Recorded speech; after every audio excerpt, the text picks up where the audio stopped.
Welcome back to Applied Algebra. We are moving on to section 6.2. In this section we will have variables on both sides of the equal sign instead of just on a single side. The only difference in the basic rules is on the first step, and in the first step now will be to combine like terms.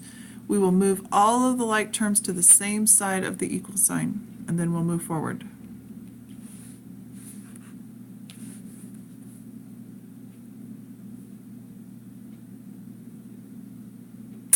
So here's our first example. We have 4y plus 6 equals 6y minus 2. Notice we have variables on both sides and we have numbers on both sides. So let's get our variables on the same side. It's easiest if we tend to try and keep our variables positive. It just makes sign issues not occur. So in order to keep my y's positive, I'm going to subtract the 4y. So in the last one we talked about how when there's nothing in the front that's a positive. Same occurs here with our variable, so I have a positive 4y. So to make that move, I'm going to subtract 4y from both sides. That makes me do the opposite.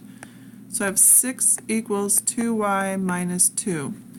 Now notice our variables on the right hand side. That doesn't matter. It doesn't matter which side it's on. It really now looks like what it did in the last section. So I'm going to go ahead and move the 2 over with the 6. I'm going to add it because that's the opposite of subtracting. I have 8 equals 2y. I'm almost there.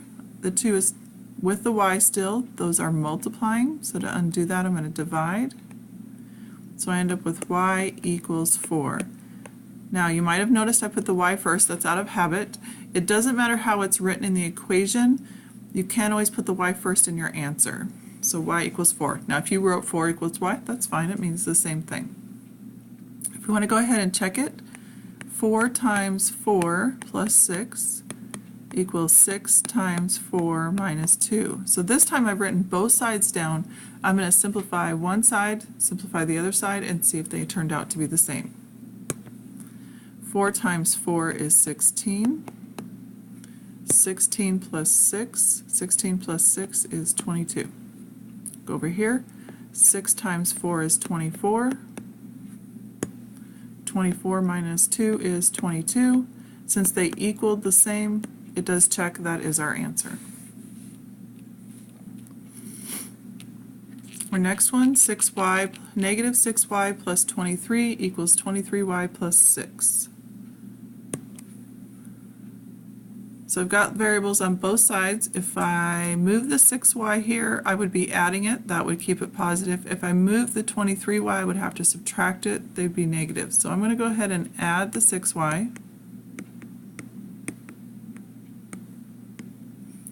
I have 23 equals, 23 plus 6 is 29y's plus 6. So I need to minus the 6 because that is doing any adding and subtracting. 23 minus 6 is 17. Now I have to get the y by itself, so I'm dividing by the 29. Because when two things sit next to each other, they're multiplying. It's not a whole number, that's okay. Y equals 17 over 29. It just might not be as easy to check now because of that.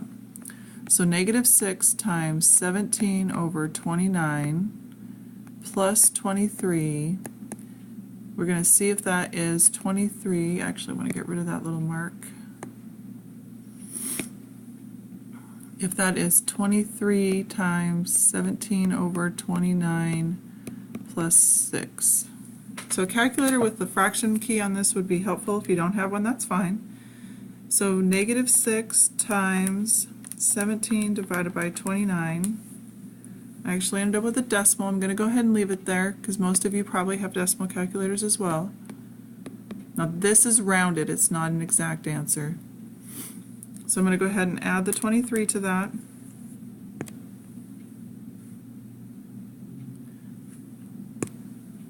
And I got 19.483 approximately. So it's not exact. So if this side gets to be about that, we're doing right well. So I accidentally wrote 233, I just realized. So let's get rid of that extra 3. And those are being multiplied. So we're going to go 23 times the 17 over 29. Again, I got a rounded number. 13.483 plus 6. 13 plus that makes that 19.483. So they came out to be the same. They just are both approximations, so we did okay. It does check. So moving on to the next one, number 3. This one doesn't have as many components to it. And I'm gonna go against my rule of trying to keep my y's positive, and the only reason is because it's less steps that way. If I move the y to this side, if I add y, then I have it equal to 0, and I'm going to have to move the 56 over. Instead, I'm going to go ahead and subtract the 3y and go against what I like to do, just to save myself steps. So I have negative 56 equals negative 1 minus 3, that's negative 4. So I'm just trying to be very careful that I don't mess up with my negative. Now, negative 4 is being multiplied by y, so I'm going to divide by negative 4. So I have to make sure I do negative 56 divided by negative 4,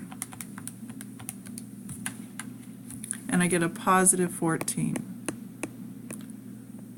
So it's probably more critical that I check my work when I dealt with the negative to make sure I didn't mess up my sign. I'm going to go 3 times 14 minus 56, and we're going to see if that gives us a negative 14. 3 times 14 is 42. 42 minus 56 is negative 14. There was no math to do on this right-hand side. We just wanted to see if they were the same, and they do. So they check. Okay, this last one, 5x equals 3x minus 23. Again, we don't have as many parts. That just means less steps, which is actually okay. I'm going to go back to my rules. Since this is a positive 3x, I'm going to minus 3x. I'm able to keep my variables positive. So 2x equals negative 23. Divide by 2. It's going to be a decimal, 11.5. That's okay. We even had a crazy fraction earlier. So now when I go to check it, 5 times negative 11.5. On this side we have 3 times negative 11.5, and then we're going to subtract 23. Negative 11.5 times 5 is negative 57.5. We'll go ahead and do this multiplication first. 3 times negative 11.5, negative 34.5. Okay, so you probably 3, 4, 5. Oh, we're okay. 3, 4, 5, so 57.5. My first thing was like, oh no, it didn't work, but it did work. I just had to look again. Okay, so again, the checking is not something that's required on the assignments. It's for you if you want to make sure you did it right before you give them to me. But do make sure you show me all the work on the solving part. Have a good day, and we'll be back with 6-3.